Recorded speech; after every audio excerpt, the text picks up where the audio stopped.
शुक्लां वरदरं विष्णुं शशिवर्णं चतुर्भुजं प्रसन्नवदनं ध्यायेत् सर्वविघ्न उपशान्तये ஐந்து கரத்தனை ஆனை முகத்தனை இந்தின் இளம்பிறை போலும் எயிற்றனை நந்தி மகந்தனை ஞான கொழுந்தினை இந்தியில் வைத்து அடி போற்றுகின்றேனே வேறற என்னை விழுங்கும் தெய்வீக வேழரமணா நமோ நமோ வாரணனாகி என்னுள் தடை வாதனை தீர்ப்போய் நமோ நமோ குரு பிரம்மா குரு விஷ்ணு குருதேவோ மகேஸ்வர குரு சாட்சாத் பரபிரம்மா தஸ்மை ஸ்ரீ குரவே நமः அபாரபூர்வமகிமானம் ஆத்மானந்த பிரகாசகம் அருணாச்சல க்ஷேத்திர விஹாரம் சத்குரும் ஸ்ரீ ரமணம் பஜே அருணாச்சல சிவ அருணாச்சல சிவ அருணாச்சல சிவ அருணாச்சல அருணாச்சல சிவ அருணாச்சல சிவ அருணாச்சல சிவ அருணாச்சல ஸ்ரீராம் ஜெய ராம் ஜெய ஜெய ராம் ஓம் ஸ்ரீராம் ஜெய ராம் ஜெய ஜெய ராம் ஓம் ஸ்ரீராம் ஜெய ராம் ஜெய ஜெய ராம் ஓம் ஸ்ரீராம் ஜெய ராம் ஜெய ஜெய ராம் ஸ்ரீராம் ஜெய ராம் ஜெய ஜெய ராம் ஓம் ஸ்ரீராம் ஜெய ராம் ஜெய ஜெய ராம் ஓம் ஸ்ரீராம் ஜெய ராம் ஜெய ஜெய ராம் ஓம் ஸ்ரீராம் ஜெய ராம் ஜெய ஜெய ராம் ஸ்ரீராம் ஜெய ராம் ஜெய ஜெய ராம் ஏகமக்ஷரம் ஹிருதி நிரந்தரம் வாசதே ஸ்வயம் லிக்யதே காதம் சாட்சாத் சர்வேஸ்வரனாகிய ஸ்ரீ பகவானுக்கு நமஸ்காரம். எந்த லோக மகாகுரு தன்னை சாட்சாத் ராமச்சந்திரமூர்த்தியாக வெளிப்படுத்தி கொண்டாரோ அந்த லோக மகாகுருவா ஸ்ரீ பகவானுக்கு நமஸ்காரம். அவருக்கு மீண்டும் மீண்டும் நமஸ்காரம். அவருக்கு எப்போதும் நமஸ்காரம். அவருடைய பாதார விந்தங்களிலே என்னுடைய ஹிருதயார விந்தத்தை என்றைக்கும் என்றென்றைக்கும் சமர்ப்பிக்கிறேன். உங்கள் அனைவரையும் இந்த ஸ்ரீ ரமண சன்னதி முறை பாடத்திட்டத்தின் கீழ் 25வது வகுப்புக்கு அன்போடு வரவேற்கிறேன். சைவ வைஷ்ணவ அபேதம் ஒரு முருகனார் பார்வையில் என்பதை பற்றி பார்த்து கொண்டிருக்கிறோம். இதில் முதலில் திருவுந்தியாரில் முருகனார் மகாவிஷ்ணுவினுடைய லீலைகளை எல்லாம் ரமண லீலைகளாக பாடி மகிழ்ந்திருக்கிறார். அதனால இந்த புராணங்கள்ல இந்த சைவ வைஷ்ணவ அபேதம் எப்படியெல்லாம் இடம்பெற்றிருக்கின்றது என்பதை சென்ற வகுப்பில் பார்த்தோம். சுருக்கமா சொன்னா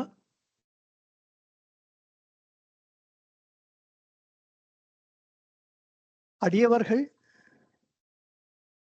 இந்த சைவ வைஷ்ணவ அபேதத்தை பெரிதும் போற்றி இருக்கிறார்கள். அப்பர் பெருமான், பேயாழ்வார், இப்படியெல்லாம் நரஹரி பக்தர், நாமதேவ், இப்படியெல்லாம் மாபெரும் இறை ஞானத்தை அடைந்தவர்கள், மெய்ஞானத்தை அடைந்தவர்கள் இந்த சைவ வைஷ்ணவ அபேதத்தை எப்படியெல்லாம் கொண்டாடி இருக்கிறார்கள் என்பதை பார்த்தோம். மகாவிஷ்ணு எப்படியெல்லாம் ஈஸ்வரனுக்கு எந்த விதமான ஒரு இடர் ஏற்பட்ட பொழுதும் அந்த இடரை களையும் வகையிலே ஓடோடி வந்து அதை செய்திருக்கிறார் என்பதை பார்த்தோம். அதே போல மகாவிஷ்ணுவுக்கு ஒரு துன்பம் என்றால் பதறிப்போய் ஈஸ்வரன் எப்படியெல்லாம் அவருக்கு உதவி செய்தார் என்பதை பார்த்தோம்.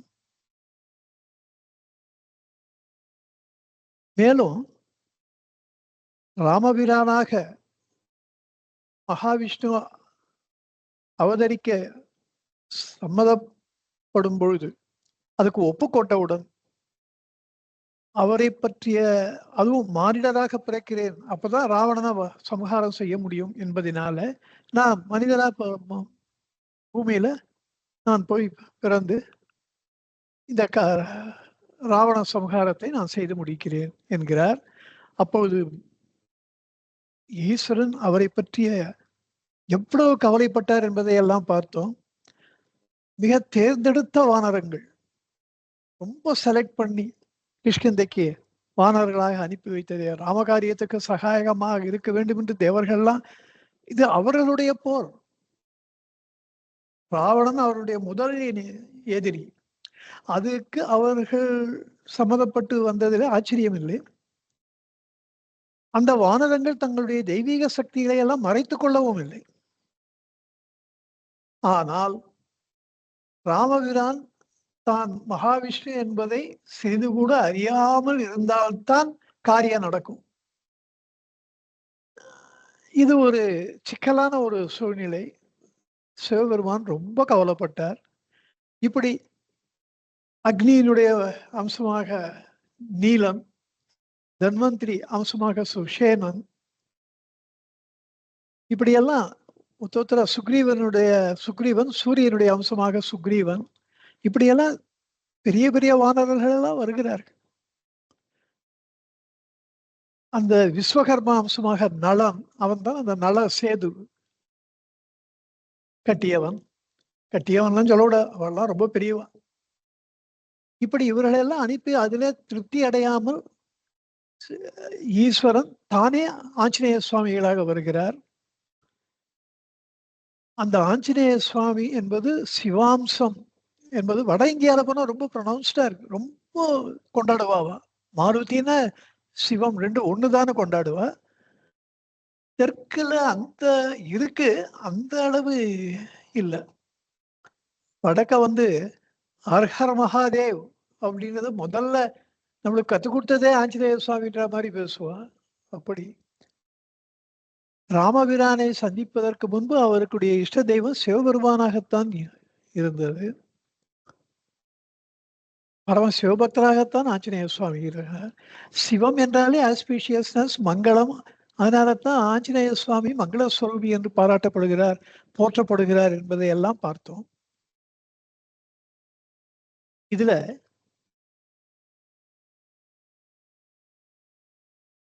ஆஞ்சநேய சுவாமி அமானுஷ்யமான காரியங்களை எல்லாம் செய்தார். கடலையே தாண்டுவது. அதுல எனக்கு என்ன ஆச்சரியம்னா,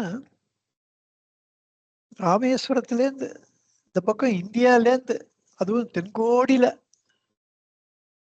அங்கேருந்து லங்கைக்கு தாண்டினதை ரொம்ப விஸ்தாரமா சுந்தரகாண்டமாக பாடி மகிழ்கிறார் கம்பநாட்டாழ்வார். வால்மீகியும் ரொம்ப பெருசா டிஸ்கிரைப் பண்ணி அதை ரொம்ப கொண்டாடுறார். ஆனா ஸ்ரீலங்காலேருந்து ஔஷதங்களை கொண்டு வரணும்னும் பொழுது இவர் ஒரேடே ஹிமாச்சலத்துக்கு ஒரு பாய்ச்சி போறார். அது 2 வரியில முடிச்சுடுறார். வால்மீகியும் சரி, அவன் அங்க தாண்டினார், இமாச்சலத்துக்கு போனார். அங்க இந்த மருந்தை தேடினா கிடைக்கல. உடனே அந்த சஞ்சீவி பர்வதத்தையே தூக்கிட்டு வந்துட்டார். திருப்பி கொண்டு போய் வைக்கிறார். இது இந்த ராமர் கடலை தாண்டின அந்த தனுஷ்கோடியிலேருந்து அந்த பக்கம் தலைமன்னார் பக்கம் போற அப்படி வச்சுட்டா 10 மடங்கு ரொம்ப அதிகம். அது இந்த feat it's something extraordinary which is described. அவ்வளோ இது எவ்வளோக்கு எவ்வளோ பெருசோ அவ்வளோக்கு அவ்வளோ கொஞ்சம் தான் வர்ணிக்கப்பட்டிருக்கிறது. இது எனக்கு அது ஒரு அதிசயமா தோணிது. ப்ராபபிளி பிராட்டியார தேடுறதுன்றது ஒரு பெரிய நோக்கம். The purpose decides the importance. அதுதான் இருந்திருக்கு. வால்மீகிக்கும் சரி, கம்பநாட்டாளர் அப்படியே வால்மீகி கொஞ்சம் ஃபாலோ நிறைய இடத்துல மாற்றி விட்டார். அது வேற விஷயம். பொதுவா அடிப்படையில அவருக்கு வால்மீகி மகரிஷிய தான் ஃபாலோ பண்ணி எழுதியிருக்கார். அதனால அது அது சுந்தரகாண்டமா அப்படி பிரமாதமா வந்தது. இது பர்ப்பஸ் தான். பர்ப்பஸ், அந்த நோக்கம், தட் ஆப்ஜெக்டிவ், தட் எய்ம், இதுதான் it decides the value of your work. பிராட்டியாரை தேடுவது என்பது அவ்வளவு, it was everybody is exercised. அவ உயிரே அதுல இருக்க மாதிரி அவ ஃபீல் பண்ணா. ஏன்னா ராமபிரானுடைய உயிர் அதுல இருந்தது. அதனால அது அப்படி இருக்கு. இப்படி ஈஸ்வரன் தானே ஆஞ்சநேய சுவாமியாக வந்து அப்படி ஒரு பணிவிடை புரிஞ்சிருக்கார் மகாவிஷ்ணுவுக்கு, இந்த ராமபிரானுக்கு. இதெல்லாம் பார்த்தோம். கடைசியா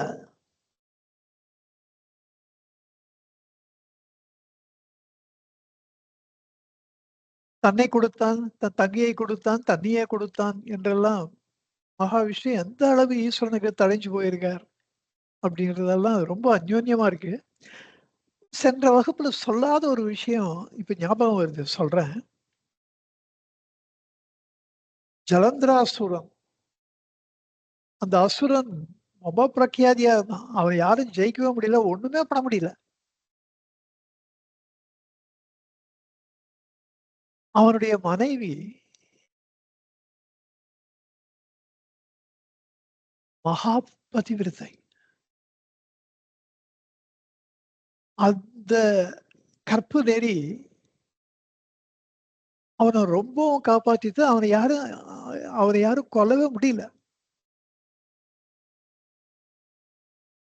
இது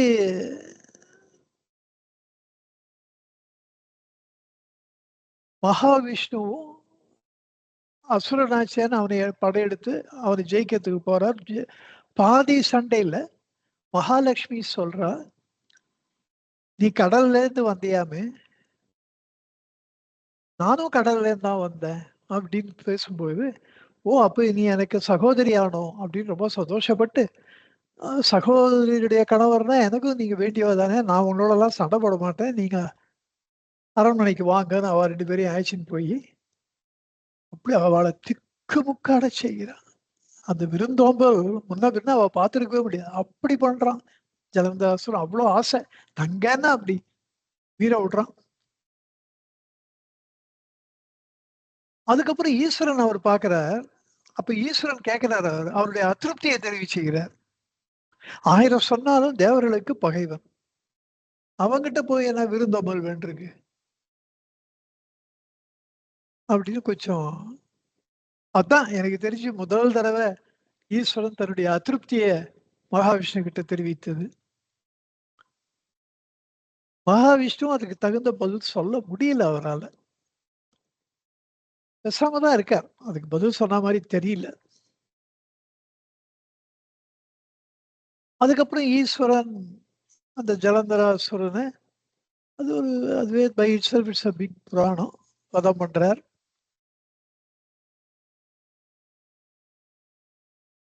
அதுல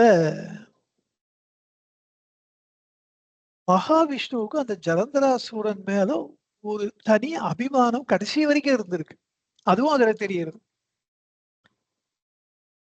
அந்த அபிமானத்தினால இவர் ஒரு தப்பு பண்றார். ஜலந்தராசுரன் மாதிரி உருவம் எடுத்துக்கொண்டு அவன் அரண்மனைக்கு போறார். அது ஈஸ்வரன் தான் சொல்றாரு. அதையும் அந்த பதிவித்தா தர்மத்தை கொஞ்சம் அசைச்சாதான் இவனை நான் எதுவும் பண்ண முடியும் அப்படின்னு கையை வச்சிடுறார். அப்ப இவர் வேற வழி இல்லையேன்னு போறார்.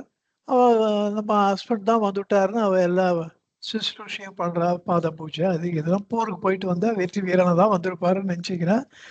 அப்படித்தானே பழக்கம், நல்லா பண்றா. அப்புறம் தெரியறது இல்ல, இவரே பயந்து போய் இவரே சொல்லிடுறாரு, நான் மகாவிஷ்ணு தான் அப்படின்னு. பட் அந்த பதிவிதா தர்மத்துக்கு ஒரு பங்கம் ஏற்பட்டதுனால இங்க ஈஸ்வரன் உடனே ஞான திருஷ்டியில இதெல்லாம் தெரிஞ்சுட்டு அந்த பூமியில ஒரு சக்கரத்தை போட்டு கையினால அதை எடுன்ற ஜலந்தாசுரன். அவனால எடுக்க முடியல. பட் இவர் எடுத்து அது சக்கரமா இருந்து அதை வச்சு அவன் தலைய அறுத்துடுறார். அவனும் மாண்டு போகிறான். அந்த ஜலந்தாசூரனை வதம் பண்ண சக்கரத்தை தான் இவர் அண்ணாமலையில இவருக்கு கொடுக்கிறார். அது வந்து ரொம்ப பெரிய லெவல்ல ஒரு எம்டி அது மாதிரி இருக்கவா வந்து அவ அசிஸ்டன்ட் கிட்ட இத பண்ணு அத பண்ணுலாம் சொல்ல மாட்டா. Why don't you look into ரொம்ப ஜென்டிலா பேசுவா. அது ஒரு வார்த்தை அவகிட்ட வந்துடுச்சுன்னா அவர் காலால் இட்டபடியே தலையாய செய்வது போல அவர்கள் செய்வார்கள். சாரி சொல்லிட்டாரு, சாரி சொல்லிட்டாரு. அது மாதிரி ரொம்ப சட்டிலா தான் சொல்றது. அவ அந்த சக்கரத்த குடுத்த பொழுது, அதுக்கு என்ன அர்த்தம்னா, பாரபட்சம் இல்லாமல் இரு. ஜலந்தராசுரன்கிட்ட நீ கொஞ்சம் ஒரு பாரபட்சம் பண்ண.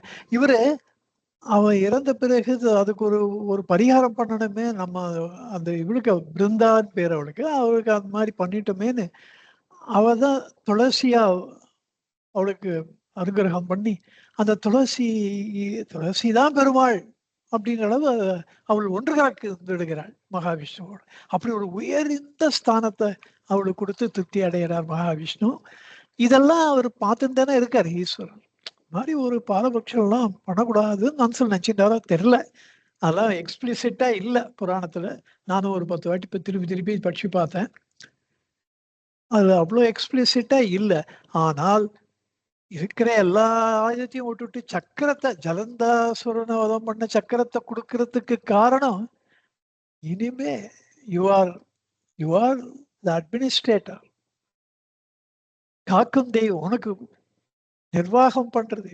Of course Mahavishnu is the administrator for excellence.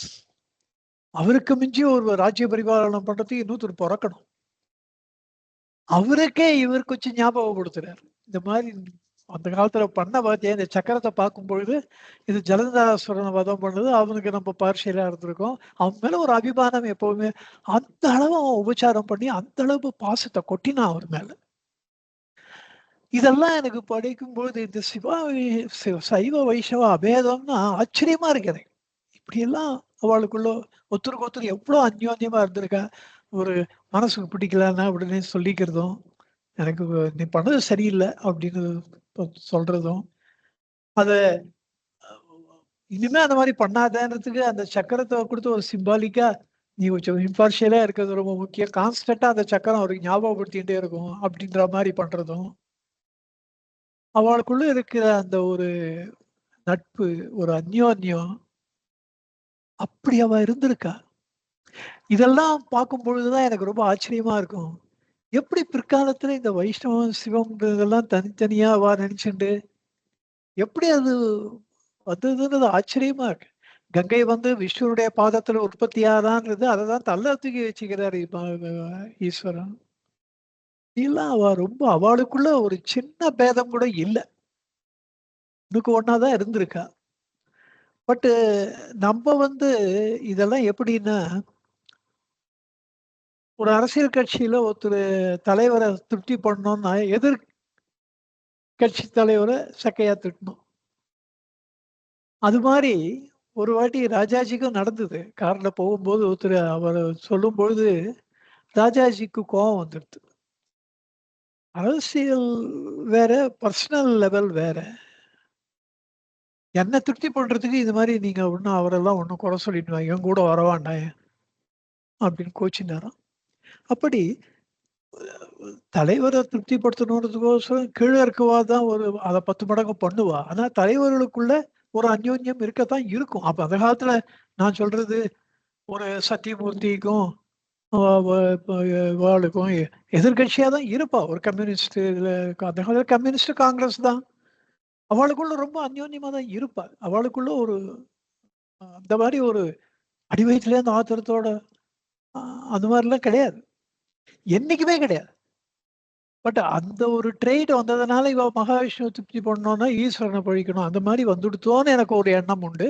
ஆனா அது ரொம்ப, ரொம்ப, ரொம்ப, ரொம்ப தப்பான விஷயம். அவளுக்குள்ள இருக்கிற அந்யோன்யத்த தான் நம்ம பெருசா மதிக்கணுமே தவிர, மத்த விஷயங்கள விட்டுடணும். அது அவளுக்குள்ள ஒரு மகாவிஷ்ணு இல்லாமல் ஈஸ்வரன் இல்லை, ஈஸ்வரன் இல்லாமல் மகாவிஷ்ணு இல்லை. இதெல்லாம் நம்ம நிறைய பார்த்துருக்கோம். உள்ளது 40 போதெல்லாம், அந்த ஒழிவில் ஒடுக்கத்தின் போதெல்லாம் இதெல்லாம் பத்தி நிறைய பேசியிருக்கோம். இப்படி இந்த புராணங்கள்ல சைவ வைஷ்ணவ பேதத்தை பார்க்கும் பொழுது ஒரே மதத்துல 2 பிரிவுகள் இருந்தாலும் this is not something like Shias and Sunnis. இன்னைக்கு கூட அவளுக்குள்ள ரொம்ப ஆக்ரோஷமா தான் இருக்கு. அப்படிலாம் இல்லை. நம்ம தேசத்துல அப்படி எப்பவுமே இல்லை. வைஷ்ணவா மகாவிஷ்ணு கொண்டாடுவா, சைவர்கள் ஈஸ்வரனை கொண்டாடுவா. அவள் 2 பேருக்குள்ள ஒத்துமையாவும் இருப்பா. இப்படியெல்லாம் புராணங்கள் நமக்கு சைவ வைஷ்ணவ அபேதத்தை பெருசா வெளிச்சம் போட்டு காட்டுகின்றன. இதையெல்லாம் ரொம்ப விஸ்தாரமா சென்ற வகுப்புல பார்த்தோம். இப்பொழுது பகவான் இடத்துல இந்த சைவ வைஷ்ணவ அபேதம் எப்படி இருக்கு, இதை இன்னைக்கு பார்க்கலாம்.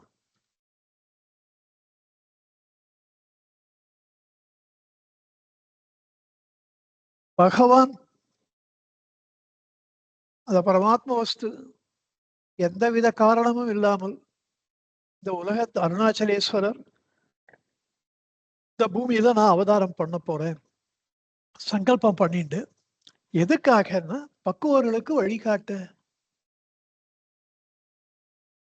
இந்த அகந்தையினாலே அல்லல் பட்டு காந்தி கனன்று வாடி வதங்கி, ஆனால் இந்த ஆத்ம ஞானத்தை அடைய வேண்டும் என்று ரொம்ப தீவிரமாக இருக்கின்ற பக்குவிகளுக்கு நேர் வழி காட்டுவதற்காக இந்த பரமாத்மா வஸ்து அந்த நேர் வழியை ஏற்கனவே எஸ்டாப்ளிஷ் பண்ண, நிலைநிறுத்திய, நிலைநாட்டிய அந்த அருணாச்சலேஸ்வருடைய அம்சமா அருணாச்சலத்துல எழுந்தருளி பகவானாக அப்படி பண்ணும் பொழுது அவர் இந்த சைவ வைஷ்ணவ அபேதத்தையும் கூடவே கொண்டு வந்தார். பிறக்கும் போதே அவருடைய பேரை அவரு வெங்கட்ராமன் வச்சிருந்தார். வெங்கடவன் திருப்பதி பாலாஜி மகாவிஷ்ணுடைய நாமத்தை வைத்துக்கொண்டு கூடவே ராமன்ற அந்த ராமநாமத்தையும் வச்சிருந்தார். ஸ்ரீராம ராம ராமே தீர மேராமே மனோரமே அப்படின்னு சொல்றதோட நிக்கல. அந்த ராமநாமத்தை தன் கூட இணைத்து கொண்டார். வெங்கட்ராமன் பேர் வச்சுன்னு வந்தார். அந்த திருவாதிரை தான் ஆருத்ரா தரிசனம்ன்றது. நெருப்பு தூண அக்னி ஸ்தம்பமா ஈஸ்வரன் எழுந்த நாள், நின்ற நாள். அந்த நாளும் திருவாதிரை திருநாள். அந்த திருவாதிரையும் புனர்பூசமும் சந்திக்கின்ற அந்த ராத்திரி 1 மணி அளவுல அவதரித்தார்.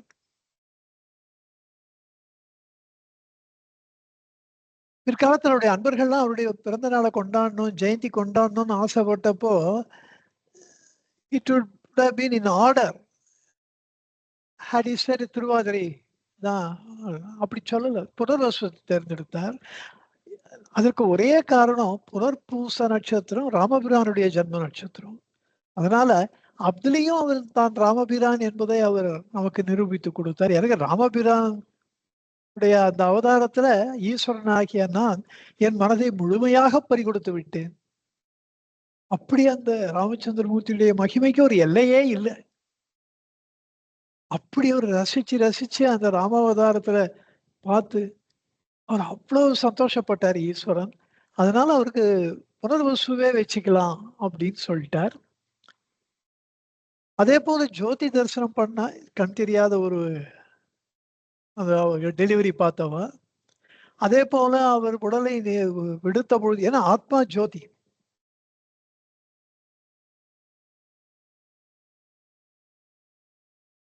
கடலிடத்தை கலந்து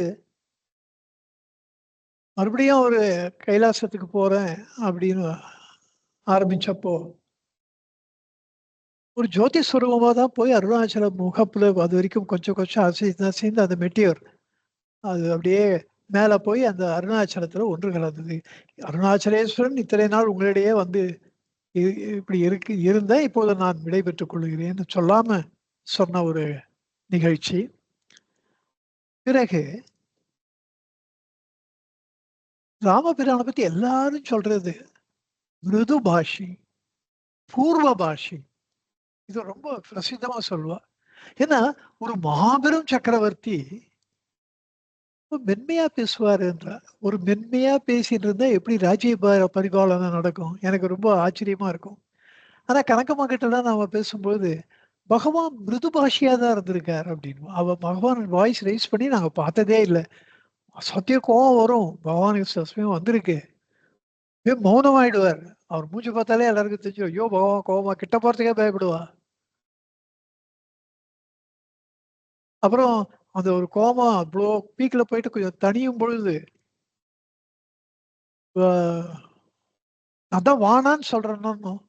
அப்படி ஒரே வார்த்தை தான் சொல்லுவாராம். அதுவும் வாய்ஸ் ரெய்ஸ் பண்ணாம சொல்லுவாராம். அது அவ்ளோ எஃபெக்டிவா இருக்குமா. அப்படித்தான் ராமபிரானும் ராஜ்ய பரிபாலனம் பண்ணியிருக்காருன்னு தெரியுது. பகவான பார்த்தா வி கேன் அண்டர்ஸ்டாண்ட் எப்படி ராமபிரான் பகவான் எப்படி ஒரு ராஜ்ய பரிபாலனம் நம்மகிட்ட பண்ணாரோ, அப்படித்தான் ராமபிரானும் அப்ப பண்ணியிருந்திருக்கணும் அப்படின்னு. அதே மாரி பூர்வபாஷி ராமபிரான் வந்து இன்னொருத்தர் வந்து தங்கிட்ட பேசட்டும்னு எதிர்பார்க்க மாட்டாராம். அதுவரைக்கும் பேசாம this is a trait which nowadays ரொம்ப ப்ரிவேலன்ட். நாளுக்கு நாள் மோசமா போயிட்டு இருக்கு. இந்த மொபைல்லாம் வந்தப்புறம் ட்ரெயின்ல போறா, ஃப்ளைட்ல போறா, பக்கத்துல இருக்கவங்க கிட்ட பேச மாட்டா. Unless you are introduced or that person is introduced to you. அது மரியாதை இல்ல. இப்படி ஆயிடுச்சு இந்த காலம். ஆனா அந்த காலத்துல அப்படி இல்ல. அவர் மாபெரும் சக்கரவர்த்தியா இருந்தா கூட அவர் ராஜ்யசபையில புதுசா வரான்னா, அவரு தான் கூப்பிட்டு பேசுவாராம். முதல்ல அவரு தான் என்ன உங்க என்னவோ ஏதாவது இருக்கும். அவரு முதல்ல பேசிடுவார் சிரிச்சுட்டு. அவள that will put them at ease. பகவானுக்கும் அப்படித்தான். ஆசிரமத்தில ஆல்மோஸ்ட் டெய்லி புது மனுஷா தான் வருவா. அவ வரும்போதே அவளுக்கு கனிவா இது பண்ணி சாப்பிட்டீங்களா? உள்ள போலாம், சாப்பிட்டு போலாம். அ மணி ஏற்கனவே 10 ஆயிடுத்து. இப்ப இன்னும் 1 மணி நேரத்தில சாப்பாடு போட்டுருவா. இது மாரி எதையாவது ஒண்ணு பேசிட்டு அவகிட்ட. இத்தனைக்கும் இவரு மௌன குருன்னு பேர் வாங்கினவரு. குஞ்சுசாமி சொல்லுவாரு. எப்படி அது மாரி பேர் வாங்கினாருன்னு எங்களுக்கெல்லாம் ஆச்சரியமா இருக்கும். நெறைய பேசுவா. கொஞ்சம் கூட ஒரு வித்தியாசம் இல்லாம பழகுவா. அது எப்படித்தான் அவருக்கு அந்த மாரி ஒரு அதிசயம் பண்ணார் பகவான், அப்படிலாம் சொல்லுவா. ஸோ இந்த பூர்வ பாஷை இவரு தான் முதல்ல பேசுவார். இது ராமபிரானுடைய குணாதிசயங்கள் வால்மீகி எழுதியிருக்கிறத அதுல படிச்சேன். ராமபிரான பத்தி படிக்கும்போது. அப்ப இது பகவானுடைய இத குஞ்சுசாமி சொல்றது, கனகம்மா சொல்றது எல்லாம் வச்சு சேர்த்து பார்த்தா, இப்படிதான் ராமபிரான் மாரி தான் இருந்திருக்காரு இவர். ஒரு ராஜ்ய பரிபாலனம் பண்ணுன்ற சமயத்துல அவரு ராமபிரானா தான் அவரு பிஹேவ் பண்ணியிருக்கார். அப்படி. அதப்போல ஒரு சுக்ரீவன் 1000 சொன்னாலும் வானரம். அந்த வானர ராஜ்யத்துக்கு அவன அரசனாக்கினார். அதப்போல நொண்டிப்பையன்னு ஒரு குரங்கு இவர்கிட்ட ரொம்ப வாத்சல்யத்தோட பழகிட்டு இருந்தது. எல்லாரும் என்ன சொன்னா, பகவான் ஃப்ரெண்ட் வந்துட்டாரு. பகவானுடைய அ அப்படி அவருக்கு பேரே பகவானுடைய நண்பன். கொஞ்சம் கால் இதுவா இருக்கிறதுனால நொண்டி தான் நடப்பான். ஒரு வாட்டி பால் வேணும்னு கேட்கறான். பகவானுக்கு எல்லா பாஷையும் பேசுவார்.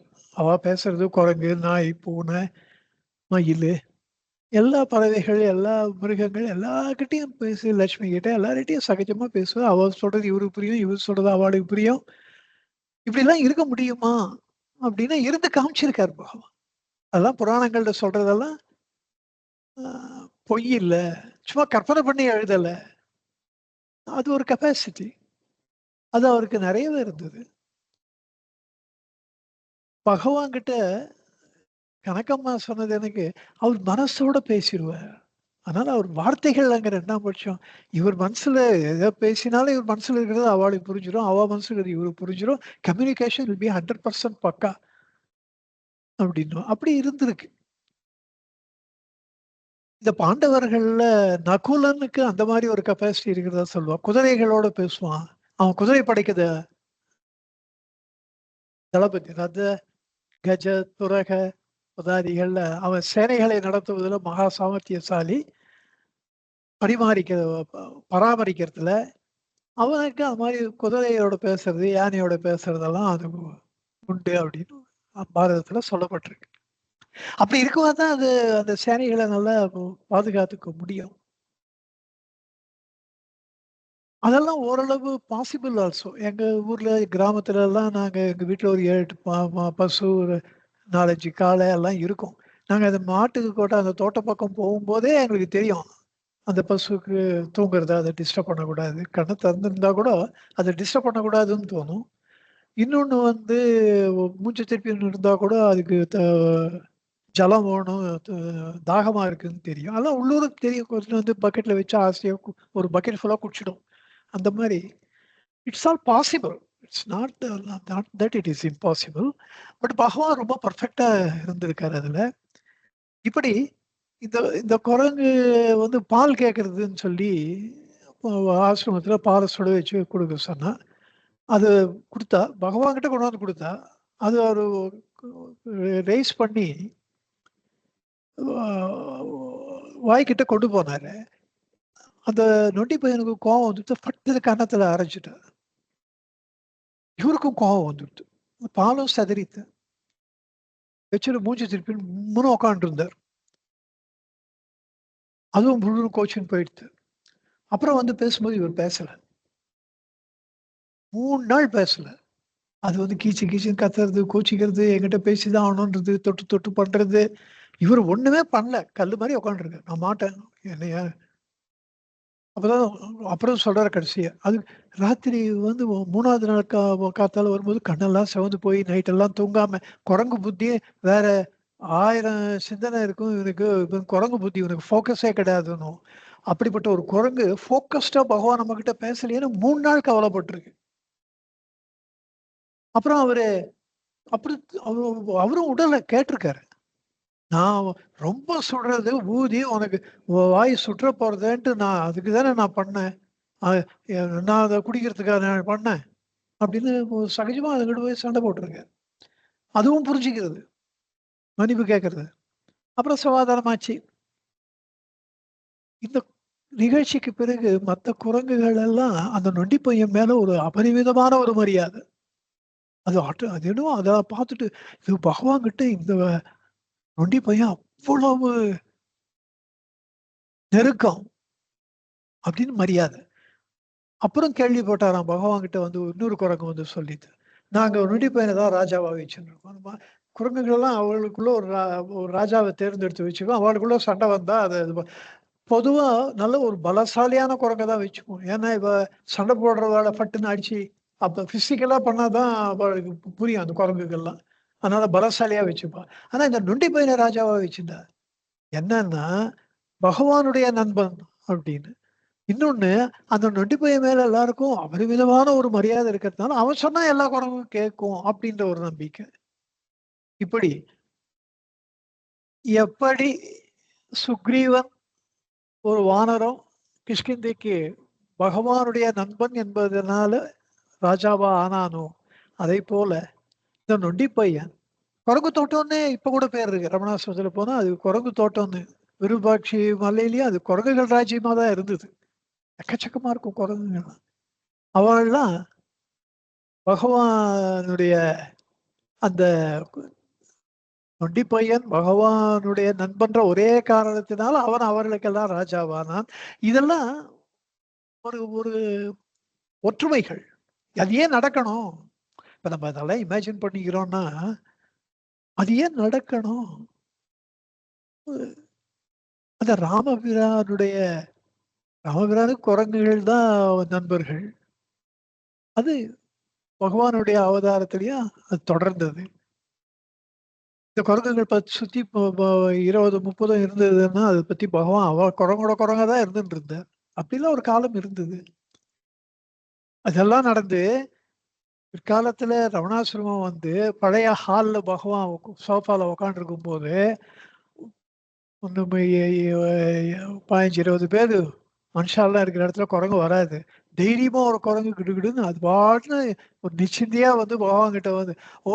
குழந்தைய காமிக்க வந்திருக்கியா?" அப்படின்னு அந்த குழந்தையெல்லாம் தடவி குடுத்து, தடவி ஊத்தி இது பண்ணி எல்லாம் ப அதுக்கு அதுவும் அதுவும் ரொம்ப சகஜமா அது பாட்டுன்னு போயிடும். ஏன்னா, பகவான் மேல அவ்வளோ நம்பிக்கை. பகவான் கிட்ட வரணும், பகவான் கிட்ட காமிச்சுடணும். அவ்வளோ ஒரு நெருக்கம் பகவான் கிட்ட. குழந்தைய காமிக்கணும். தன்னை மறந்து அந்த காரியத்தை அவ்வளவு ஒரு பக்தினே சொல்லணும். பகவான் கிட்ட குழந்தைய காமிக்கணும். இப்படி எல்லாம் இருந்திருக்கார் பகவான். இதெல்லாம் ராமபிரானுக்கு ஏன் வானரங்கள் சைன்யமா வரணும்? why they selected that race?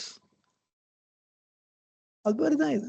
பகவான் கிட்ட அவர் மலையில போய் உட்காந்தா விருபாட்சி குகையில் இருக்கும்போது சுத்தி ஃபுல்லா மலை ஃபுல்லா ஒரே குரங்கு தான் தான் இருந்தது. பிறகு ராமபிரானுக்கு அந்த லக்ஷ்மண சுவாமி வாழ்நாள் முழுவதும் ஊழியம் பண்ணார். அப்படித்தான் இருந்திருக்காரு முதல்ல இருந்து. சின்ன வயசுல இருந்தே அண்ணாக்கு பணிவிடை பண்றதுதான் அவருடைய வாழ்க்கை. அதே போல நாகசுந்தரம்னு பகவானுடைய இளைய சகோதரர் பகவான் கிட்ட வந்த அப்புறம் தன்னுடைய இறுதி காலம் வரையில பகவானுக்கு ஊழியம் செய்து வாழ்ந்தார். அவர் தான் பிற்காலத்துல ரமணாசிரமத்தை மேனேஜ் பண்ணார். அதுக்காக பகவான் காரியத்துக்காக தன்னை முழுவதுமாக அர்ப்பணித்தார். அதே போல நிரஞ்சனானந்த சுவாமின்னு பேர். அப்புறம் தீட்சா நாமம் காவிய கண்ட கடம்பதி முனிவர் தான் அவருக்கு தீட்சை பண்ணி வச்சார். தீட்சா நாமத்தை கொடுத்தார். அவருக்கு ஒரு லட்சுமணன் அவரு நமக்கு அவர் ராமபிரானுடைய லட்சுமணனை நினைவூட்டுவது போல ராமபிரானுடைய அந்த ஆஞ்சநேய சுவாமியை நினைவூட்டுபவர் முருகனார். எப்படி ஆஞ்சநேய சுவாமி அமானுஷ்யமான காரியங்களை பண்ணாரோ அதே போல இவர் 30,000 பாடல்கள் பகவானின் மீது முழுக்க முழுக்க ஆத்மவஸ்து மேலதான், வேற தெய்வம் கிடையாது. இதெல்லாம் நினைத்து கூட பார்க்க முடியாத அளவு ஒரு அமானுஷ்யமான காரியங்கள். அப்படி எவ்வாறு ஆஞ்சநேய சுவாமி ராம பக்தர்களுக்கெல்லாம் ஒரு தலை சிறந்த பக்தராக ராம பக்த சிரோன்மணி, சிரோன்மணினா சிரசில சூடிக்கொள்ளுகின்ற மணி, நம்ம கையில போட்டுக்கலாம் இதுல போட்டுக்கலாம், பட் தலையில சூடிக்கிறதுன்னா அது எவ்வளவு வசதியான ஆவரணமா இருக்கணும். அந்த மாதிரி ஒரு ராம பக்த சிரோன்மணியாக ஆஞ்சநேய சுவாமி இருப்பதை போல ரமண பக்த சிரோன்மணியாக முருகனார் அவருக்கு இருக்கிறார். இப்படி இதெல்லாம் ஒரு பொதுவான ஒற்றுமைகள். நீங்க ராமாயணத்தை கொஞ்சம் தீவிரமா when you do some real research, இதை ஆராய்ச்சி பண்ணி பார்க்கும் பொழுது ஒரு விஷயம் எனக்கு ரொம்ப கிளியர் கட்டா நிதர்சனமான ஒரு உண்மைன்னு, அது என்னன்னு பார்த்தா இந்த நான் யார் என்கின்ற இந்த விசார மார்க்கத்துல ஒரு அதி அற்புதமான ஒரு வெற்றி நடை போட்ட வீரராகத்தான் நான் ராமச்சந்திரமூர்த்தியை பார்க்கிறேன். அவருடைய வாழ்க்கையில இந்த நான் யார் விசாரம் என்பது நமக்குள்ளே இருக்கின்ற குறைகளை எல்லாம் நீக்கிக் கொள்வது. அப்படி நீக்கிக் கொள்வதனாலே நம்மை பரிசுத்தப்படுத்திக் கொள்வது. அவ்வாறு பரிசுத்தப்படுத்திக் கொள்வதனாலே நம்முடைய அறிவு மேம்படுவது, புல்லறிவு நம்மை விட்டு நீங்குவது, நல்லறிவு நம்மை வந்து அடைவது. இந்த புல்லறிவு நல்லறிவுகளை தாண்டி மேலே போகும்போது இந்த அஞ்ஞான விஞ்ஞானங்களை எல்லாம் தாண்டி போகும்போது பிரஜானம் ஏற்படுகின்றது, ஆத்ம ஞானம் ஏற்படுகின்றது. அதுதான் ராமச்சந்திரமூர்த்திக்கு நிகழ்ந்தது. சாதாரண மாநிலராக இருந்தாலும், தனக்கு நாம் மகாவிஷ்ணு என்பதை சிறிது கூட அறியாதவராக இருந்தாலும், அவர் இந்த நான் யார் விசாரத்தை மார்க்க தன்னையும் அறியாமல், அது அவருடைய வாழ்க்கையே என்னை பொறுத்த வரைக்கும் இந்த புல்லறிவேதுரை நல்லறிவேதுரை புல்லிடவே அருள் அருணாச்சலா அப்படின்னு இவர் அக்ஷரமாலையில கேட்பதை போல இந்த ராமபிரானுடைய வாழ்க்கையே புல்லறிவு நல்லறிவு விசாரமாகத்தான் இருந்திருக்கின்றது. உதாரணத்துக்கு 1-2 பார்க்கலாம்.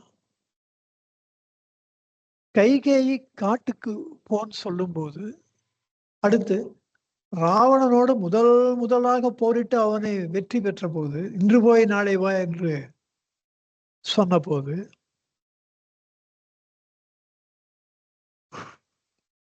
எல்லாத்தையோட மிகப்பெரிய கொடுமை, அவர் வாழ்க்கையிலேயே அவர் நினைத்து கூட பார்க்க முடியாத ஒரு கொடுமை, பிராட்டியார காட்டுக்கு அனுப்புறது. இந்த மாதிரியான முடிவுகளை அவர் தனக்கு உள்ளே ஆழ்ந்து தன்னாராய்ச்சி செய்து, இதெல்லாம் அவர் கான்சியஸா பகவான் நம்மளுக்கு சொல்லி கொடுத்த மாதிரி யாராவது அவருக்கு சொல்லி கொடுத்தாளான்னா சொல்லி கொடுத்துருக்கார். அது வசிஷ்டர் அவருக்கு சொல்லி கொடுத்துருக்கார். அது யோக வாசிஷ்டம்னு சொல்லப்படுகின்றது. அந்த 32,000 ஸ்லோகங்களை ஒருத்தர் படிச்சா இந்த பகவான் நமக்கு சிம்பிளா அதனுடைய எசன்ஸ் அப்படியே சொல்லி கொடுத்துருக்கார். நான் யாருன்னு பாருன்னு. அதனாலதான் இது டைரக்ட் பார்த்து நேர் மார்க்கம். பகவானே சொல்றார், எம்மார்க்கமாத நீனும் இம்மார்க்கம் மிக்கெளிது சொன்மான தனுவின் கண்மாதி சிறிதின்றி சும்மா அமர்ந்திருக்க அம்மா மகத்தில் ஆன்ம ஞானமே. எம்மார்க்கமாத நீனும் இம்மார்க்கம் மிக்கெளிது என்கிறார் பகவான். பட் ராமபிரான் இந்த நான் யார் விசாரத்தை தான் பயின்று இருக்கிறார். ரொம்ப தன்னாராய்ச்சி பண்ணி இந்த முடிவுகளை எடுத்திருக்கார். அப்படி எடுத்த முடிவுகளை சிறிதும் தயக்கம் இல்லாமல் அதை செயல்படுத்தி இருக்கிறார்.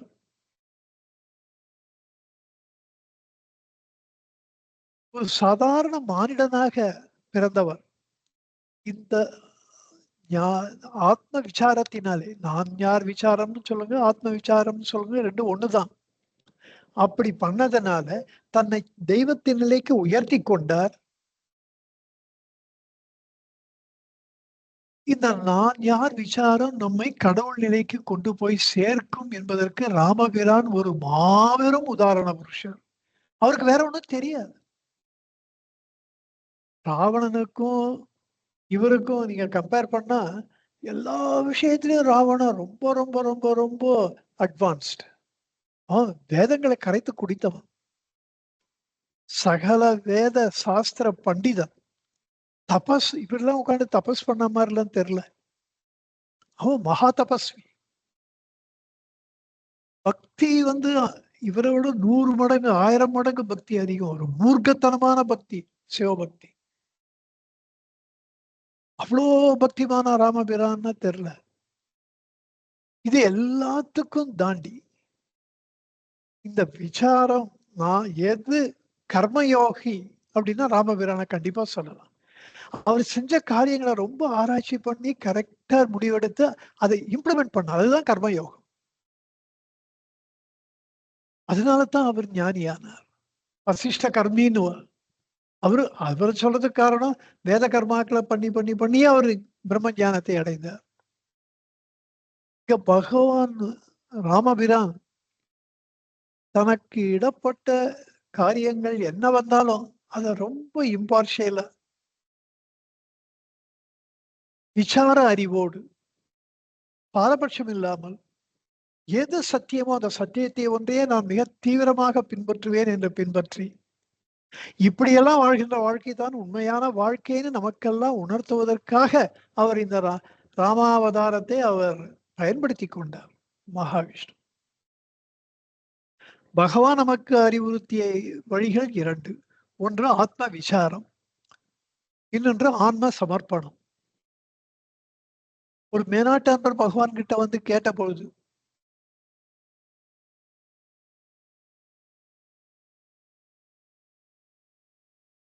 என்னால நான் யார் விசாரம் பண்ண முடியல, மனசு உள்ள போமாட்டேன்றது. நான் என்ன பண்ணும், எனக்கு உண்டா, உயும் கதி உண்டா அப்படி ரொம்ப மனமருந்தி கேட்டப்போ பகவான் சொல்றார். அப்போ அவர் நான் யார் விசாரத்தை தான் முதல்ல அட்வைஸ் பண்றார். பிராக்டிஸ் விசாரா, செல்ஃப் என்கொயரி. இவர் மேனாட்டு அன்பர், அதனால ஆங்கிலத்தில் தான் சொல்லியிருக்கார். If you are unable to do it, then submit. I will strike your mind. நான் உன் மனதை அழித்து விடுகிறேன். அந்த அகந்தையை அழிப்பது என்னுடைய பொறுப்பு. கவலையே படாத. அதனால ஒண்ணு விசாரம் பண்ணு, முடியலையா சப்மிட் பண்ணு, சரணாகதி பண்ணு. இது ராமபிரானை பொறுத்தவரையில ஆத்ம விசாரத்தை, சரணாகதியை விட ஆத்ம விசாரத்தை இடைவிடாமல் பயின்று கொஞ்சம் கூட தயக்கமின்றி அதி தீவிரமாக அதுல பிரவேசித்து அந்த பயணத்துல சிறிது கூட எவ்வளவோ தடைகள் வந்தாலும் அந்த தடைகளை எல்லாம் பொருட்படுத்தாமல் அதையெல்லாம் தாண்டி தன்னுடைய சத்திய விசாரத்தை கைவிட்டு விடாமல் தொடர்ந்து அந்த பயணத்தை செய்து கொண்டே இருந்ததினாலே அவர் தெய்வத்தின் நிலையை சென்று அடைந்தார். இது ராமாயணம் ஆத்ம விசாரத்துக்கு ஒரு உதாரணமாக இருக்கு. இன்னொரு பெரிய இதிகாசம் ராமாயணத்துக்கு சமானமா மகாபாரதம். இதுல இந்த மகாபாரதத்துடைய தத்துவம் எப்படி இருக்குன்னு பார்த்தா, இது சரணாகதி தத்துவமா இருக்கு. பாண்டவர்கள் பரிபூர்ணமா தங்களை கிருஷ்ண பரமாத்மாவுக்கு அர்ப்பணித்தார்கள். அர்ஜுனன் அதுல மானுமெண்டல் எக்ஸாம்பிள். கிருஷ்ணன் சொல்லிட்டான், நான் வேற மாதிரி திங்கே பண்ண முடியாது, வேற மாதிரி பண்ணப்படுறது இல்லை, வேற மாதிரி திங்கே பண்ண முடியாது. அப்படி ஒரு நண்பன் பாண்டவர், பஞ்சபாண்டவரும் அப்படித்தான் இருந்தான். கிருஷ்ணர் சொல்லிட்டா அதுக்கு மிஞ்சி வார்த்தை கிடையாது. இத்தனைக்கும் தர்மபுத்திரர் அதெல்லாம் ரொம்ப மரியாதையா ட்ரீட் பண்ணியிருக்காரு கிருஷ்ணர். ஒரு மகாராஜாவை எப்படி பண்ணணுமோ அப்படிலாம் பண்ணியிருக்காரு. இருந்தாலும் இவர்கள் 5 பேரும் கிருஷ்ணர் சொல்லிட்டா ஈக்குவலா பழகினா. ஆனா கிருஷ்ணர் வார்த்தைக்கு மறுபேச்சு, மறுவார்த்தை கிடையாது. அப்படி ஒரு சரணாகதி. பகவான் சொல்றார், இந்த 2 வழியில நீங்க எப்படி போனாலும் ஒருவன் தான் பாபியாக இருக்கின்றேனே என்று அழுது ஏங்கிக் கொண்டிராமல் சொரூப தியானத்தில் ஊக்கம் உள்ளவராக இருந்தால் அவன் நிச்சயமாக உருப்படுவான். நான் யார் அருள்மொழி தொகுப்புல பகவானுடைய வார்த்தைகள். கோட்டைக்குள் எதிரிகள் உள்ள வரையிலே வந்து கொண்டே இருப்பார்கள். வர வர அவர்களை எல்லாம் வெட்டி கொண்டே இருந்தால் ஒரு காலகட்டத்தில் கோட்டை வசப்படும். இந்த ஆத்ம கோட்டையை நாம் கண்டிப்பாக பெற முடியும்.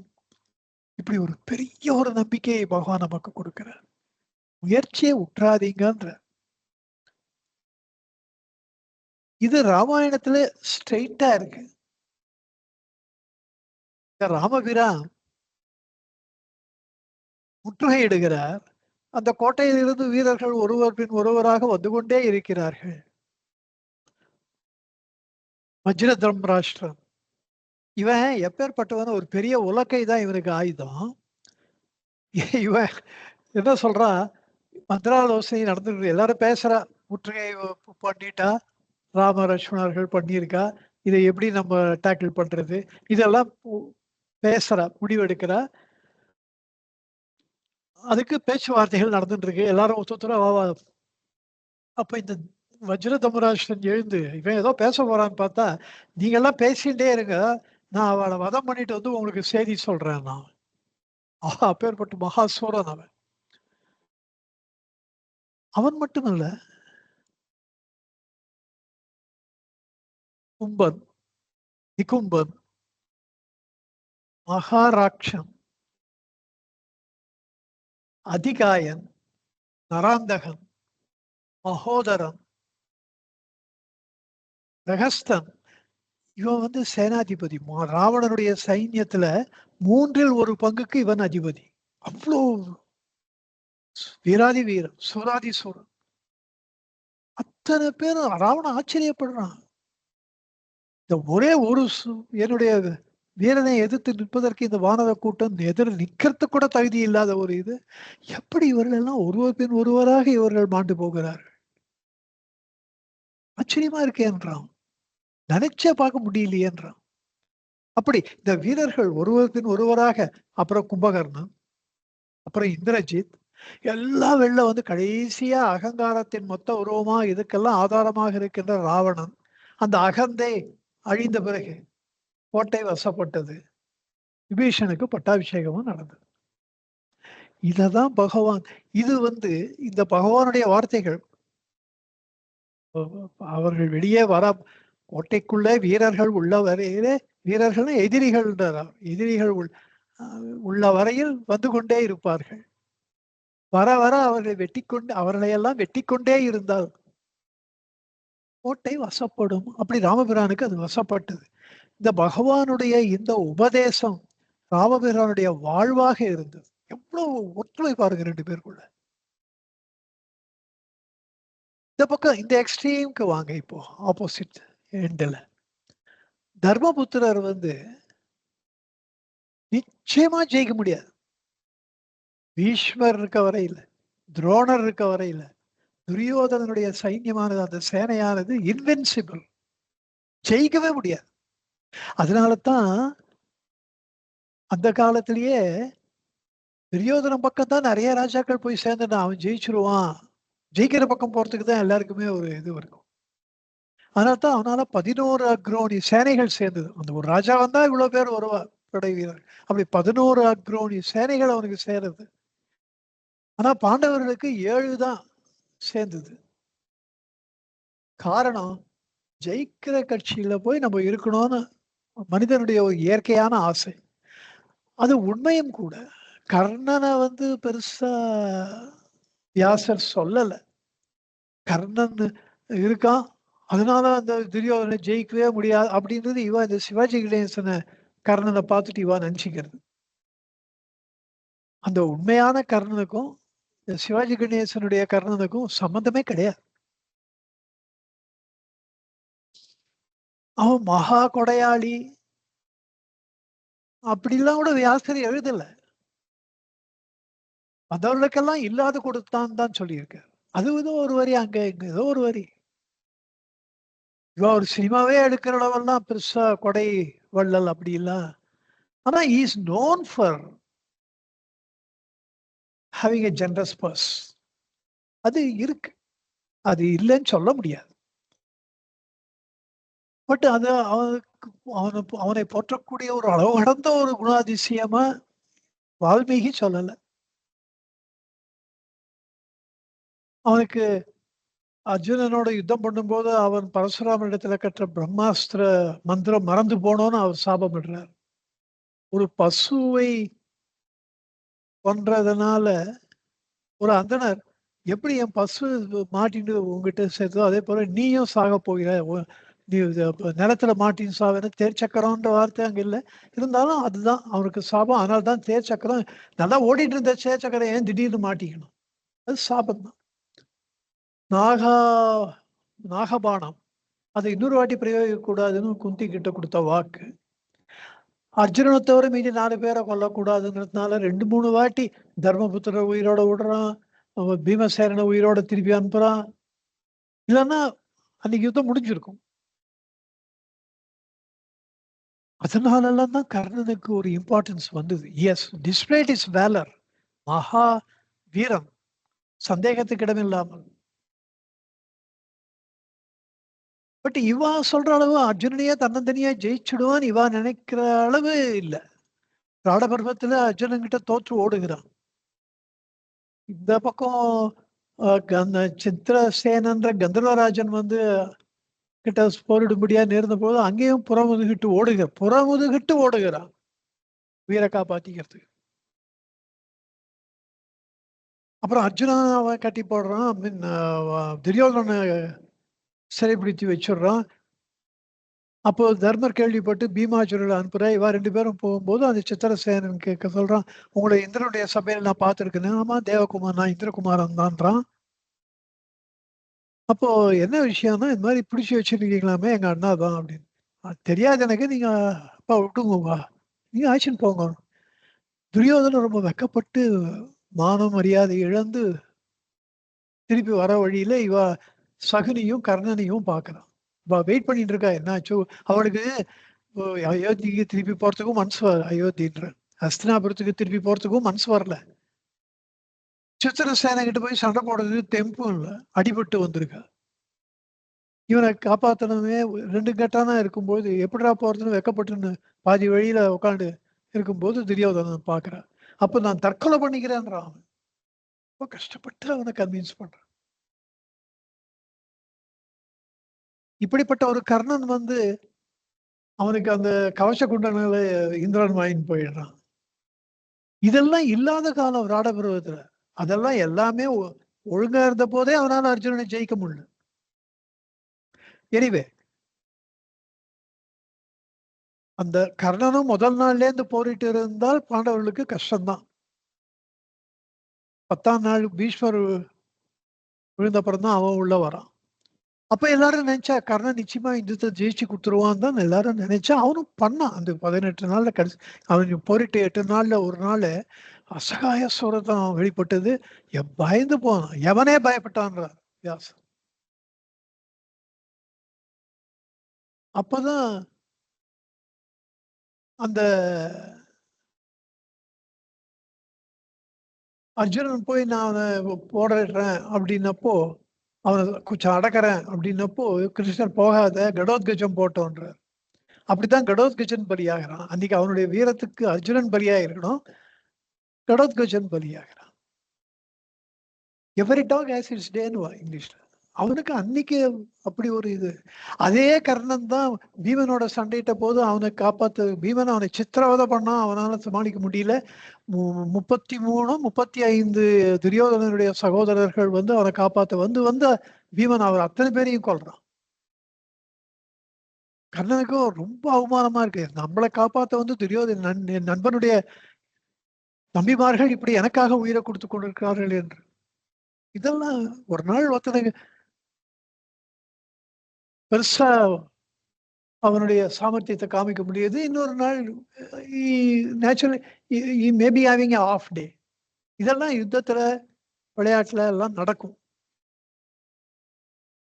ஓவராலா பீஷ்மரும் துரோணரும் இருக்கின்ற வரையிலே அந்த படை வெல்லப்படவே முடியாததுன்றது நிதர்சனமான உண்மையாக இருந்தாலும் கூட அவர்கள் தன்னை பரிபூர்ணமா நம்பினதுனால கிருஷ்ணரே அவர்களுக்கு வெற்றியை தேடி தருகிறார். அங்கே சரணாகதி அவர்களுக்கு வெற்றியை தேடி தந்தது. அதனால தான் ராமபிரானுடைய சொந்த முயற்சி ஞான விசாரம் ராமாயணம், தர்மருடைய பாண்டவர்களுடைய வெற்றி சரணாகதி மகாபாரதம். நீங்க நினைச்சு பாருங்க, மனிதன் ஆத்ம ஞானத்தை அடைவதற்கு 2 வழிகள்ன்றார் பகவான். இந்த 2 வழிகள்ல ஆத்ம விசாரத்திற்கு ராமாயணமாகும், ஆத்ம சமர்ப்பணத்திற்கு மகாபாரதம். இப்படி 2 பெரும் இதிகாசங்கள் காலகாலத்துக்கு நிலைத்திருக்கின்ற வரையில நமது பெரியோர்கள் உருவாக்கி இருக்கிறார். எவ்வளவு ஒரு வேதாந்தம் அதுல. இந்த 2 இதிகாசங்களுடைய தத்துவங்களை ஆராய்ந்து பார்க்கும் பொழுது எவ்வளவு இன்ட்ரெஸ்டிங்கான விஷயம் இது. இப்ப நீங்க புதுசா ராமாயணம் படிச்சு பாருங்க, மகாபாரதம் படிச்சு பாருங்க. இது ஆத்ம விசாரமாகவும் மகாபாரதம் ஆத்ம சமர்ப்பணமாகவும் எப்படி அப்படி ஜொலிக்கிறது பாருங்க, சாப்டர் பை சாப்டர். அப்படி ஒரு அதிசயம். இந்த நாட்டில் தான் இதெல்லாம் நடக்கும். And everything falls in its place. Piece பீஸா அங்கங்க இருக்கிற விஷயங்கள் உங்களுக்கு தெரியும், அந்த நேரத்துல கச்சிதமா உக்காரும். இப்படிப்பட்ட ஒரு அதிசயம் இந்த 2 இதிகாசங்கள். இதுல இன்னொரு ஒரு சின்ன aspect I want to tell you.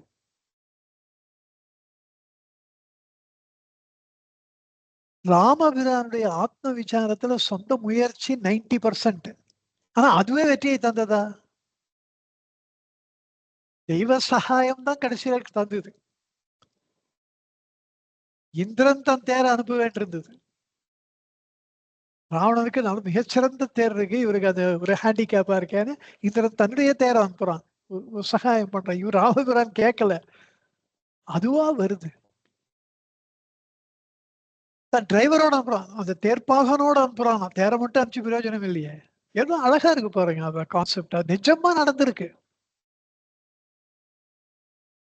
Matali அப்படின்ற அந்த தேர்ப்பாகனோட நிறைய அஸ்திரங்களோட அந்த தெய்வீக தேரை ராமபிரான் 3 முறை வலம் வந்து கண்ணில் தொட்டு மேலே ஏறாரு. அது மேல அப்படிப்பட்ட ஒரு தேர் அது. அது தெய்வ சகாயம். அது மட்டும் இல்ல, போது ராமபிரானும் சரி ராவணனும் சரி தேவர் ஆர் தேர் விட்ஸ் எண்ட். தனுர்வேதத்துக்கு ஒரு இலக்கணம், ஒரு புதிய எல்லைகளை உருவாக்கினார்கள் 2 பேரும். அவ போரிட்டதுல தனுர்வேதமே விழுந்தது, ஒளிர்ந்தது. அதுக்கே ஒரு இந்த சண்டை, இந்த போர் அதற்கே ஒரு பெருமை சேர்த்தது. இப்படியெல்லாம் they took it to very extraordinary high levels. That excellence is just unimaginable. அப்போ ஒரு முறை ராவணன் மேல அடிபட்டு அவன் மூர்ச்சையாகிறான். அவருடைய தேர்ப்பாக he takes the chariot away from the line of battle. அதுவே ஒரு அவமானம். ராமபிரானுக்கும் கூட ஒண்ணும் வேலை பண்ணல. அப்புறம் என்ன பண்றதுன்னு இவருக்கு தெரியல. அப்படி அப்போ அகஸ்தியர் வந்து ஆதித்ய ஹிருதயம் கத்துக் கொடுக்கிறார், சொல்லிக் கொடுக்கிறார். மகாவிஷ்ணு சூரிய பகவான வழிபட்டு அந்த எனர்ஜி அவ்வளோ இருக்கு சூரிய பகவான் கிட்ட. தன் இழந்த சக்தியை பெற்று அதனால மூளை கொஞ்சம் ஒழுங்கா வேலை பண்ற மாதிரி சிந்திக்கும் சக்தியை திறனை பெற்று அந்த அளவு both the people were at their wits end தான். அப்படி ஒரு எல்லைக்கே சென்று விட்டார்கள், செயலற்று போகின்ற அளவில். ராவணனுக்கும் மூச்சை தெரிஞ்ச ஒண்ணு தேர்ப்பாகனை கோச்சிக்கிறான். How can you take me away from the line of battle? Maharaja, அந்த லைன் ஆஃப் பேட்டில் அப்படியே வச்சுட்டு இருந்தேன்னா அடுத்த அஸ்திரம் வந்து உங்களை எங்க நான் இழந்துடுவோமோன்ற பயத்துல எனக்காகத்தான் நான் கொண்டு வந்தேன். அவன் ராஜா கழுத்துல இருக்கிற தங்க ஆபரணத்தை அப்படியே எடுத்து அவன் மார்பில் போடுறானா தேர்ப்பாக. வீர காப்பாத்தினா இல்லையா ஆல் செட். அதான் ஒரு ஜெனராசிட்டி, அதான் ஒரு பெருந்தன்மை. கூடைய கொடையும் தவமும் பிறவி குணம்னா பையா, கொடை பிறவி குணம். அது ஆனா கர்ணனுக்கு இருந்தது. அதனால தான் அவருக்கு அந்த மாதிரி ஒரு பேர் வந்தது. But with all set and ton Karnan வந்து நிஜம் கர்ணன் இஸ் டிஃப்ரெண்ட். அது விட்டுருங்க, அது அது அப்புறம்.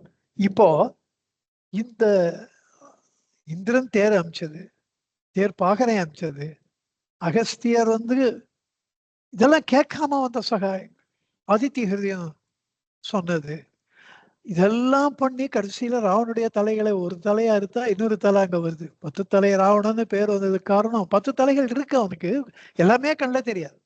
ஒரு தலை இருந்தா அடுத்த தலை ஆட்டோமேட்டிக்கா வரும். தலைமுறை செஞ்ச செஞ்சு திருப்பி வந்துட்டே இருக்கு. அப்போ அந்த மாத்திலி ரொம்ப மெதுவா சொல்றாராம், அதாவது நம்ம அட்வைஸ் பண்றோம்னு இவர் நினைச்சு கூடாதுன்னு. பிரம்மாஸ்திரத்தை மறந்துட்டீரா, மார்புக்கு குறி வைக்கலாமே. அவருக்கு அந்த நிலைமையில வந்துட்டார் ராமர். அது பண்ணிதான் அது அது இது. ஆகவே முயற்சி 90% இருந்தாலும் 10% தெய்வ சகாயம்னால, அந்த இறைவனுடைய கருணையினால தான் வெற்றி கை கூடும். இங்க பாண்டவர்கள் பக்கம் பார்த்தா பரிபூர்ண சரணாகதி, நான் ஒன்றும் பண்ண மாட்டேன், நியூயோ அத்வைதான் இப்போ ஒண்ணு புதுசா வந்திருக்கு. இவ என்ன சொல்றா, ஒரு கப்பல்ல வந்து ஏறிட்டோம், இந்த உலக வாழ்க்கைன்ற கப்பல், உலகம் என்ற இந்த உலக வாழ்க்கைன்ற கப்பல்ல இருக்கோம். இந்த கப்பல்ல நம்முடைய இழுத்துட்டு போயிட்டு இருக்கு, எங்க போகும், எங்க சுத்தினாலும் கடைசியில ஆத்ம ஞானத்துல அந்த கரைக்கு தான் போய் சேரும். நீ முயற்சி செய்தாலும் செய்யாவிட்டாலும் நீ ஆத்ம ஞானத்தை அடைவது நிச்சயம். இப்படி எல்லாம் சில குருமார்கள்லாம் அட்வைஸ் பண்ணி தப்பு தப்பா மிஸ்கைட் பண்ற.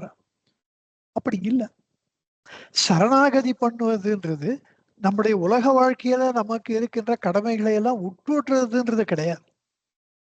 It is not escapism. Escapism, if you indulge in escapism, it is a negativity.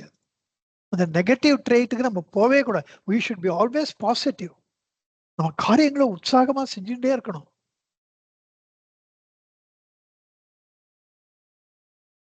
சரணாகதி அதனுடைய அடிப்படையா இருக்கணும்.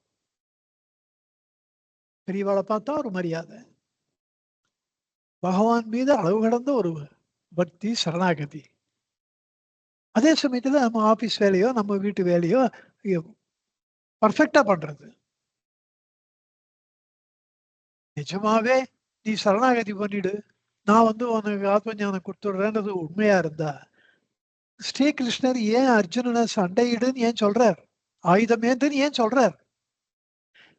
அர்ஜுனன் அவர் பேச்ச கேட்ட காண்டீபத்தை ஏந்தியதினாலே, காண்டீபத்து அதாவது போரிட்டதினாலே அவன் போரிடுகிறான். அவர் அந்த 10% முயற்சி, அது 90% கிருஷ்ணரே பண்ணார் எல்லா காரியம்.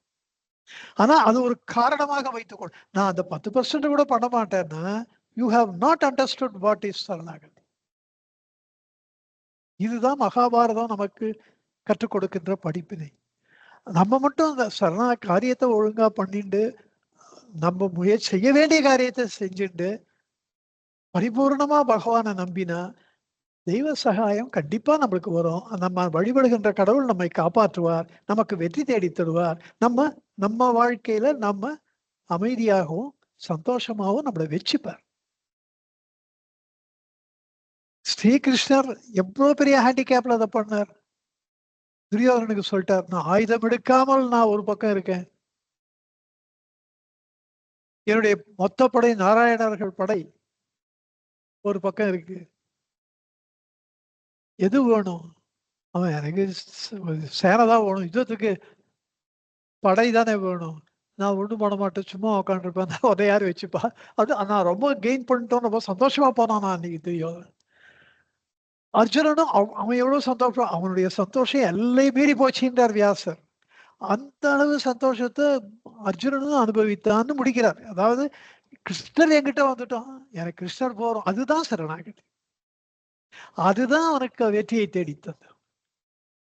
இப்படி சரணாகதி செஞ்சவங்க நாம் சக்தியற்றவர்களா இருக்கின்றோமே என்று விசனப்படாமல், கொஞ்சம் கூட அதை பத்தி துக்கிக்காமல், துக்கப்படாமல், பரிபூர்ணமான சரணாகதியை எப்பொழுதும் மனதிலே இருத்தி கொண்டு அப்படியே செய்து கொண்டிருந்தால், சர்வசாட்சியாக இருக்கின்ற பகவான் இந்த ஆத்மவஸ்து நமது உள்ளத்திலேயே இருக்கு. அது கண்டிப்பா நமது இதயத்திலே இருந்து கொண்டு, அச்சலமாக இருந்து கொண்டு, கையில ஆயுதம் எதுவும் எடுக்காமல் நம்மை ஆத்ம ஞானத்திலே கொண்டு போய் சேர்க்கும்.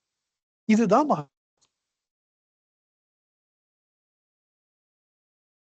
அந்த பரமாத்ம வஸ்து ஆயுதம் எடுக்கிறது இல்லைன்றதுக்கு காரணம் அது சர்வ சாட்சியா இருக்கு, அச்சலமா இருக்கு. அக்ஷரமாலையில பகவான் அதானே சொல்ற, சௌரிய காட்டினை சழக்கத்ததென்றே சலியாதிருந்தாய் அருணாச்சலா. சௌரியம் காட்டினை, சௌரியம்னா பராக்கிரமம், சக்தி சௌரியம். சூரியன் சௌரியம், சௌரம். சூரியன் அவன் அச்சலமாக இருந்து கொண்டு அளவு கடந்த பராக்கிரமத்தை வெளிப்படுத்துகின்றவன். அப்படி பண்றவர் சூரிய பகவான். ஆனா சக்தி வெளிப்பட்டா தான் தெரியும். அது அதனால்தான் புஜ பல பராக்கிரமம் அப்படின்னு மாமல்லன், இந்த நரசிம்ம சக்கரவர்த்தி அவெல்லாம் பெரிய மாமல்லன். புஜ பல பராக்கிரமம் உடைய பலம் இருந்தா அதான் சக்தி. அது அது வெளிப்பட்டாதான் தெரியும். ஒரு காரியத்தை செய்யும் போது அப்பா என்ன சக்தி பானும். அதான் பராக்கிரமம்னா கிருஷ்ணதேவராயர் பேரை கேட்டாலே எதிரிகள் நடங்குவா, அதுதான் பராக்கிரமம். அருணாச்சலா நீ சௌரியங்காட்டி, நீ சக்தியை காமிக்கலப்பா, சௌரியங்காட்டி உன்னுடைய பராக்கிரமத்தை காமிச்சு. சௌரியங்காட்டினை சழக்கற்றது, என்னுடைய அகந்தை சழக்கு அற்றே போய்விட்டது. என்றே என்றுன்னா சூரியன் அர்த்தம். என்றே சூரியனே, இங்க ஆத்ம சூரியனே என்கிறார் அருணாச்சலத்தை. ஆத்ம சூரியனே சலியாதிருந்தாய் அருணாச்சலா. எனக்கு அகந்தை வயப்பட்ட போது அப்படி இருக்கும் பொழுதும் நீ அச்சலமா இருந்த. இப்ப என்னுடைய அகந்தை என்னை விட்டு நீங்க இது சழக்கு அற்றது, இப்பவும் நீ அச்சலமா இருக்க. நீ தொடர்ந்து அச்சலமா தான் இருந்திருக்க. நீ எப்ப என்னுடைய அகந்தையை அழித்தாய்? அதனால நீ சௌரியம் காட்டி, நீ சக்தியை காமி. அற்புதம். இதுதான் மகாபாரதம். ஆயுதம் எடுக்காமல் கிருஷ்ணர். இது நம்மளுக்கு புரியணுமேன்ட்டு நம்ம பெரியவாள்லாம் இந்த மகாபாரதம் நிகழ்ந்ததுல இந்த வேதாந்தத்தை கொண்டு வந்திருக்கிறார் வியாசர். இதெல்லாம் நினைத்து கூட பார்க்க முடியாத ஒரு புத்திசாலித்தனம். பரிபூர்ணமா வேதவியாசர் கடவுள் ஸ்வரூபமா இருக்கிறதுனால, ஆத்மஸ்வரூபமா இருக்கிறதுனால இதெல்லாம் பண்ண முடிஞ்சது. இந்த டிஃபரன்ஸ் எல்லாம் கிளியரா தெரிஞ்சு பண்ண முடியும். இந்த மகாபாரதம் என்பது சரணாகதி தத்துவத்துக்காக ஏற்பட்டிருக்கிறத புரிந்து அதற்காகவே அப்படியே அதை உருவாக்கியது. அதே மாதிரி வால்மீகி முனிவரும் இது ஆத்ம விசாரத்திற்காக ஏற்பட்டது என்று அப்படி கோத்து கோத்து கொண்டு போறது கதையை. இப்படி போராடவே மாட்டேன்னு தகராறு பண்ணின்னு உட்காந்துருக்க கிருஷ்ணர் மேல அக்கறை, அர்ஜுனன் மேல அக்கறை எடுத்துக்கொண்டு ஸ்ரீகிருஷ்ணர் 700 ஸ்லோகத்தை சொல்லி அவன் போர் புரிகிறான், அவனை போர் புரிய வச்சு அவன் போர் புரிகிறான் என்ற அந்த ஒரே ஒரு அதை ஒரு காரணமாக வைத்துக்கொண்டு தானே தேரோட்டி வெற்றியையும் தேடி தருகிறார். அவர் சொன்னதெல்லாம் இவன் கேட்டா தப்பு ரைட்டு பார்க்கல. Because Srikrishnar he takes a total perspective. நமக்கு அந்த டோட்டல் பெர்ஸ்பெக்டிவ் அவர் எல்லா ஜென்மத்தையும் பார்க்கிறார். ஒரு ஜீவான்மானா அது எவ்வளவு ஜென்மத்தை எடுத்திருக்கிறத பார்த்து அவர் டிசைட் பண்ணுங்க. அதனால தான் அவர் பகவத்கீதையில சொல்றார், என்னுடைய ப்ரீவியஸ் பிறவிகள் அத்தனையும் நான் அறிவேன் அர்ஜுனா, நீயும் எண்ணற்ற பிறவிகளை எடுத்திருக்கிற, அது உனக்கு தெரியாது, ஆனா எனக்கு தெரியும். நான் அறிவேன்றதுனால ஓ விஷயமே எனக்கு தெரியும் தான் அர்த்தம். அப்படிப்பட்டவர்களுக்கு நாம் சரணாகதி செய்யும் பொழுது சர்வ நிச்சயமாக நமக்கு நன்மை கிடைக்கும். நாம் நல்ல கதி கிடைக்கும், ஆன்மகதி கிடைக்கும். நல்ல கதினா ஆன்மகதி தான். இததான் பகவான் சொல்றார். நான் யார் விசார மார்க்கத்துல சொல்றார். நானார் அருண்மொழி தொகுப்புல சொல்றார். புலிவாயில் பட்டது எவ்வாறு திரும்பாதோ அவ்வாறே குருவின் அருட்பார்வையில் அகப்பட்டோர் அவரால் ரட்சிக்கப்படுவரே என்று ஒரு காலம் கைவிடப்படார். என்ன ஒரு அணித்தரமான ஒரு உத்தரவாதம், கேரண்டி. புலிவாயிலப்பட்ட இறை எப்படி திரும்பாதோ அது மாதிரி குருவினுடைய அருட்பார்வையிலே அகப்பட்டோர் அவரால் ரட்சிக்கப்படுவரே என்று ஒரு காலம் கைவிடப்படார். அப்படிதான், அதுதான் உண்மை நிலையா இருக்கு. அவ்வளோ சொல்லிவிட்டு ஆஹா நம்ம பகவானை நம்ம குருவா வச்சுட்டோம், நம்ம கண்டிப்பா நமக்கு ஆத்ம ஞானம் தான் அப்படி இல்லை.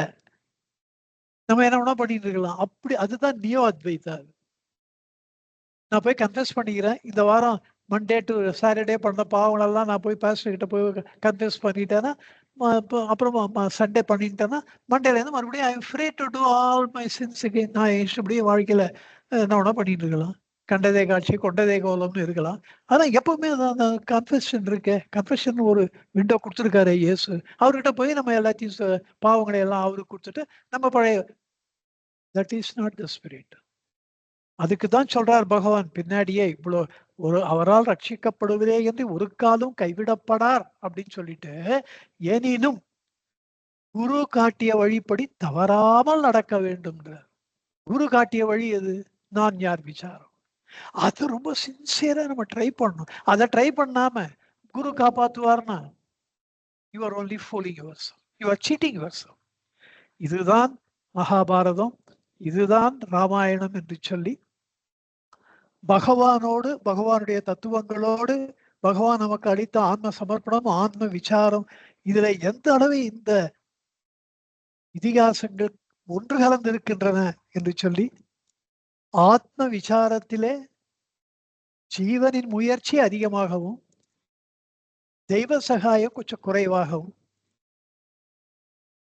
ஆன்ம சரணாகதியில ஜீவர் ஜீவான்மா பண்ற முயற்சி கொஞ்சம் கம்மியாகவும் தெய்வ சகாயம் ரொம்ப ரொம்ப அதிகமாகவும் இருப்பதை போல தோன்றினாலும், இதைதான் நீங்க கவனிக்கிறீங்க. இது ரெண்டும் நம்மளுடைய மனோ கற்பனைகள். இவ்வளவு நேரம் நான் பேசினது இந்த இரண்டு வழிமுறைகளுக்கும் இருக்கின்ற இந்த வித்தியாசம் தோற்ற மாத்திரம். இதை நமக்கு விளக்கமா எடுத்து வெளிச்சம் போட்டு கிளியரா நமக்கு புரிய வைப்பது இந்த மகாபாரதமும் ராமாயணமும். இதுக்குத்தான் இந்த இரண்டு இதிகாசங்கள் ஒரு மாபெரும் புண்ணிய நிகழ்ச்சிகளாக, இதிகாசங்களாக இந்த பாரத பூமியிலே உருவெடுத்திருக்கின்றன. பகவான் ஒரு கன்செஷன் விசார சங்கிரகத்துல சொல்றார். மனசு ஒரு சமயம் ஞான மார்க்கமா இருக்கும், அப்ப நீ விசாரம் பண்ணு. இல்ல மனசு உங்களுக்கு சரணாகதியில போறதா, சரணாகதி பண்ணு. இத சொல்லிவிட்டு பகவான் சொல்ற, ஒரு சமயம் விசாரம், ஒரு சமயம் மாத்தி மாத்தி அல்லாடிட்டு இருக்க அப்படின்னா அப்படி பண்ணு. எந்த சமயத்துல எது எப்படி இருக்கோ அந்த மாதிரி பண்ணு. சமயோசிதம் போல் யுக்தமாய் நம்முடைய பக்குவத்துக்கும் அதாவது அவரவர் பக்குவத்துக்கும் அவருடைய சாத்தியத்திற்கும் எவ்வளவு முடியுமோ அது மாதிரி அனுஷ்டித்து அது மாதிரி பண்ணி எப்படியாகிலும் மெல்ல மெல்ல நம்முடைய கவனத்தை